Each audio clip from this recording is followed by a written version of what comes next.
প্রিয় বাংলাদেশ, আসসালামু আলাইকুম। রংপুরের মাস্টার সাহেবের একই পরিবারের 4 জনের নিহত হওয়ার ঘটনায় আপনাদেরকে একটা সঠিক সূত্র দিতে চাই।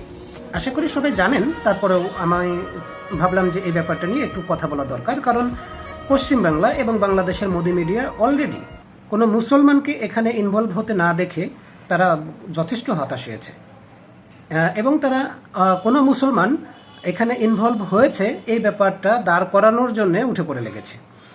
এই ঘটনাটা আসলেই কোনো অবিচ্ছিন্ন ঘটনা না, এটা পূর্ব পরিকল্পিত ঘটনা। আমি আপনাদেরকে সূত্রটা একটু ধরিয়ে দিই।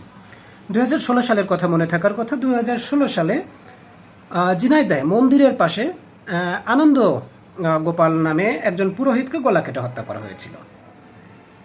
ঠিক তার 24 ঘন্টা পরেই 3 জন মুসলিম জঙ্গিকে, উগ্রবাদী জঙ্গি নাম দিয়ে তাদেরকে হত্যা করা হলো। অথচ ওই ঘটনাটা ঘটিয়েছিল একটা হিন্দু ছেলে, কিন্তু মুসলিম 3 জনকে সাথে সাথে হত্যা করা হলো। এবং তার কিছুদিন পরেই এই জঙ্গিবাদের নাটকের উপর ভর করে হলি আর্টিজানের হামলাটা করা হলো, যেটা একেবারে সাজানো গোছানো ছিল। 2 মাস আগে একটা হিন্দু ছেলে 3 জন, একই পরিবারের 3 জনকে হত্যা করলো। পুলিশ সাথে সাথে গ্রেপ্তার করার কারণে সেটাকে জঙ্গিবাদ বলে চালিয়ে দেওয়া গেল না। এখন এই যে রংপুরের ঘটনাটা ঘটলো, এটা কিন্তু হিন্দু ছেলেরাই ঘটিয়েছে, হিন্দুদেরকে মেরেছে। এখন এটাকে কেন জঙ্গিবাদের দিকে নেওয়া যাচ্ছে না? কারণ একটাই, যে পুলিশ তাৎক্ষণিকভাবে সন্দেহভাজনকে গ্রেপ্তার করতে পেরেছে। আমি বলতেছি না যে এরাই প্রমাণিত খুনি, তবে এরা সন্দেহভাজন।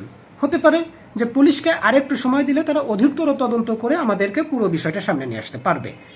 এখন মোদি মিডিয়া কি করতেছে? এটা মুসলিমরাই করেছে এই ব্যাপারটা দাঁড় করানোর চেষ্টা করতেছে। আপনি ঘুমিয়ে গেলেন? আপনি কি বাংলাদেশ নিয়ে একেবারেই অকিবহাল থাকতে চান না? তাহলে শুনে রাখেন, যেরকম 16 সালের ঘটনাটা ঘটেছিল, এই 2টা ঘটনার পরে যদি কোনো মুসলিমকে খুঁজে পাওয়া যেত, বাংলাদেশে অনেক বড় মাপের একটা জঙ্গি হামলা হতো। এখন উপায় কি? এখন উপায় একটাই, হিন্দু বৌদ্ধ খ্রিস্টান ঐক্য পরিষদকে একদম হাইকোর্ট থেকে বিলীন করে দিয়ে দিতে হবে, এবং এর পিছনে যারা আছে তাদের বিরুদ্ধে ব্যবস্থা নিতে হবে।